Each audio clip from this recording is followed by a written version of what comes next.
বৃষ্টি সবার জন্য একরকম নয়, কারো ভালোবাসা, কারো খিচুড়ি, আবার কারো শুধুই বেঁচে থাকা। যেখানে এক পাশে বৃষ্টি মানেই ভালোবাসা, অন্য পাশে বৃষ্টি মানে বাছার লড়াই।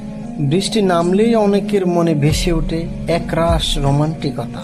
জানালার পাশে বসে চায়ের কাপ হাতে প্রিয় গান শুনে ভালোবাসার মানুষকে মনে পড়ে। কারো জন্য আবার বৃষ্টি মানেই খিচুড়ি, ডিম ভাজি আর গরম গরম বেগুন ভাজা, পরিবারের সঙ্গে বসে খাবারের আনন্দ। কিন্তু সবাই কি এই আনন্দটুকু উপভোগ করতে পারে? শহরের ফুটপাতে বসবাস করা মানুষগুলোর কাছে বৃষ্টি মানে শুধুই আতঙ্ক। যেখানে মাথার উপর ছাদ নেই, সেখানে বৃষ্টি মানে ভিজে যাওয়া কম্বল, ভিজে যাওয়া চাল ডাল, কিংবা আরেক রাত না খেয়ে কাটানো। ছোট ছোট বাচ্চারা ভেজা গায়ে কাঁপতে কাঁপতে মায়ের আঁচলে আশ্রয় খোঁজে। একটা শ্রেণী যেখানে বৃষ্টিকে অনুভব করে প্রেম, কবিতা আর স্মৃতির ভেতর দিয়ে। ঠিক অন্য এক শ্রেণী খুঁজে পেলে কোনো শুকনো বারান্দা, যেখানে অন্তত রাতটা কাটানো যায়।